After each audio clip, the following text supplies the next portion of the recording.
All right, Hans Themistode, FightHype.com, here with Jacob Spence, the cousin of Errol Spence Jr. How you feeling today, man? Feeling good. All right, obviously you're an amateur right now, making your way up, making your way up the ranks, man. How long you been fighting as a boxer right now? I've been training seriously since 2021, but I've been boxing since I was probably 5, 6, really young. So pretty much, it's pretty much in your bloodline for the most part, man. How long do you think it'll take you before you're ready to actually go pro and take your career to that next level? I would say probably 3 more years, 3, 4 more years. You know, talking to a few of the coaches in here, I mean, everybody loves you. You know, the way you fight. I saw when you were sparring Avontail Suicide, you looked great in there. That's a grown-ass man, and and you're holding your own, man. If you ask me, it looks like you kind of picked up a few things from Spence, like the body punching, the pressure style. Would you say that that's probably somebody that you try to emulate a lot, or are there other guys out there? Of course, I look up to him a lot. He's a great boxer, fantastic. There's a lot of fighters I look up to. He's one of them. How close would you say are you guys? Have you guys gotten a chance to train together or anything like that? Nah, not yet, but I want to. So I'm assuming that you guys probably haven't sparred either. I doubt he'll take it easy on you. Nah, no one takes it. When they take it serious, you expect someone to take it light on you, but nobody takes it light on you. Yeah, I was actually at your fight last week when you caught that clear win. How did it feel to be in there in Madison Square Garden? That's one of the biggest and best arenas in the world, man. How'd it feel? You mean Edison Hall? Yeah. Well, right next to Madison Square Garden, anyways. Yeah, but it was a great fight. I dominated. The guy was actually from here. I know, that was my guy. We got a little beef with you now, but you definitely did dominate. But how'd it feel in there, though, man? I felt great. It was a great fight at 160, and I just did my thing, working my jab, hit him with hard shots, just dominated. I think you caught a standing 8 count too, right? Yeah, 2. That's pretty hard to do in the amateurs, man. Is Spence the only guy that you kind of... Because obviously if he's fighting, you're going to run to the TV screen, you're going to watch him. Is there anybody else that you just doesn't matter what you're doing, you could be out with a girl, you could be eating dinner, you got to go home and just watch this person fight, man? I would have to say Tank.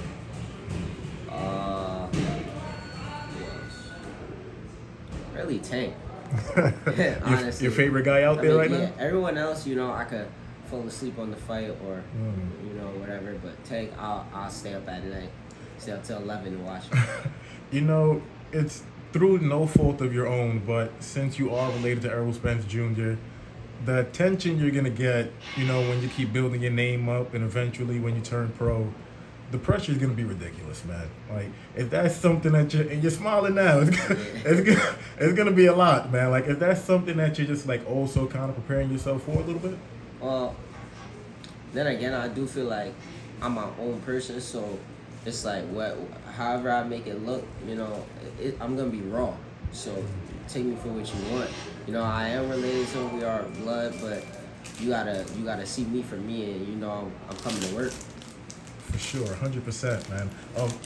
Have to get your thoughts on the whole. Were you at when he fought against Terrence Crawford? Were you there? Yeah, I actually went to the fight. Yeah, I was at the Ugas fight too. It was really good. I was at the Ugas fight too. I wish I knew you actually. That was a crazy fight. Just looking at the Spence versus Crawford fight. A lot of people kill me because I'm just that just wasn't the same Spence, man. Something wasn't right. Do you think the same thing? Do you think that something was off for him, or do you just give credit to Crawford, man? I can't speak for him, but I give credit to Crawford, because if I was to lose, I'm not gonna make excuses. It is what it is until I run it back. And even in amateurs, I lost before. I've had close decisions, and I just say, let's run it back again. I don't sit here and make excuses for myself. And I think he's a man, so he's gonna do the same thing, feel the same way. So, and seeing how he holds himself, he don't got no excuses. So, you come across as somebody that's not biased. You're gonna tell it how it is. Do you think at 154 pounds, do you expect your cousin to just come in bigger, stronger, and just to look a lot different in that possible rematch? Most definitely. I feel like especially in like professional. When you move up in weight, when you've been holding it for so long, you're gonna have a different look to you. You know, you're gonna hold yourself different. Maybe it's different. It's different. Weight makes a huge difference. You know, speaking of weight, look, you're only 18 years old, and I'm a grown man, and you're a bigger guy than me. You're a pretty put together guy, man. Like, what weight do you see yourself eventually? You know, I know turning pro is about 3-4 years away, so it's not something you're really thinking about. But in the back of your head, like, where do you kind of see yourself filling in at when you eventually do turn pro? I would say like probably 154. You know, like close to where I fight now. I fight 156, so 154. Is there anybody at 154 that you kind of eye a little bit? Like, all right, I do want to watch Jamel Charlo. I like watching Tim Tszyu. Any of those guys, or?